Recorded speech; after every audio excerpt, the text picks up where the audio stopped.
Mga classmate, good morning. Welcome to my vlog, John Carpinterong Bisaya. Please subscribe my YouTube channel. Salamat. Nakoy sideline karon nga koral mga classmate. Diri sa Quezon, Bukidnon. Ako ipakita sa inyo giunsa nako pagsulban mga classmate.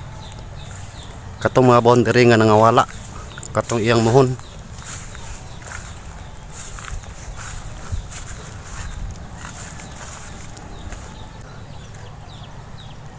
Diri sa boundary sa pikas mga classmate, nanay koral.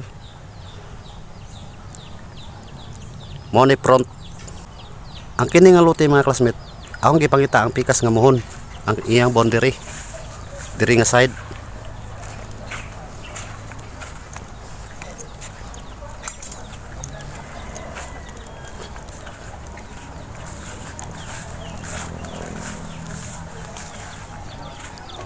Akong gipakita ang boundary mga classmate. O ako'y nakita nga muhon. Ang ingon rin sa silingan.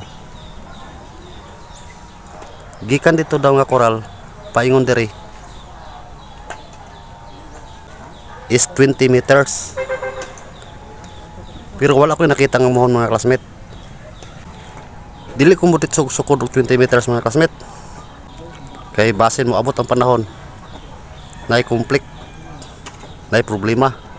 Ang akong gihimo mga classmate, nangay kong sketch plan. Katong plano sa lote. Nangayo ko sa tagiya. Kaya hindi kabot sa panahon mga classmate, di makaproblema sa boundary. Katong koral mga classmate, mo na boundary sa diri nga lote. Ako ipakita sa inyo ang sketch plan mga classmate. Og sakto ba lang ingon nga 20 meters. Gikan diha paingon pod diri sa pikas nga poste. Diri kini among gikalutan.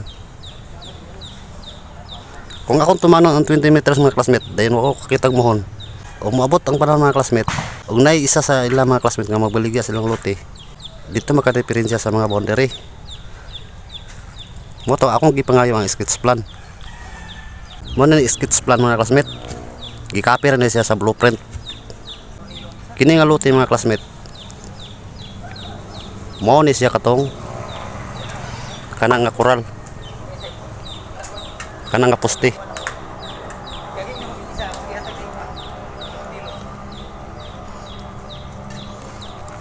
Kini nga area mga classmate, kini mo na imong koralon. Duha ka lote ang napalit sa tagiya. Ingon lang mga classmate, ang ilang tudlo 10 by 10. Sa ato pa ang duha ka lote 20 meters. Mo na ni karon mga classmate, ug akong gituman ang 20 meters mga classmate. Nay problema sa pikas nga lote. Mo na ni ang sukod mga classmate sa isa ka lote. Pamandiri nga muhon. Pero wala ko nakita nga muhon mga classmate. Dire, wala ko nakita nga muhon dire. Ang isa ka lote mga classmate ang napalit sa tagiya 9.27 meters. Ang ikaduha na nga palit nga lote mga classmate 9.89 meters. Sa ato pa og tapuon na to ning duha mga classmate, nara sa 19.16 m. O ako na i-20 mga classmate, nakakawat ako na sa pikas nga lote. Problema na nila. Pag abot sa panahon mga classmate, kung bubuligya ning isa mga classmate, dito na makaproblema.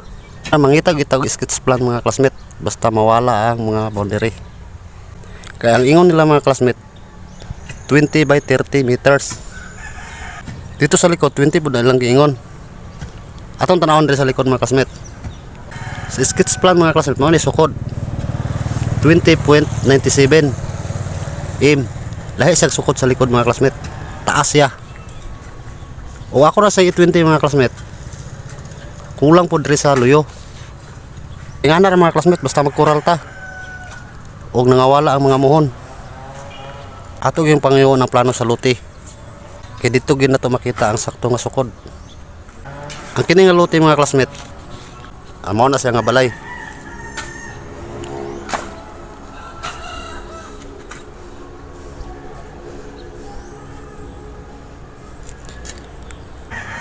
Adira ko to mga classmate. Pinawat nga mga ako'y gamay nga tips nga gihatag sa inyo mga classmate. Salamat. Thank you.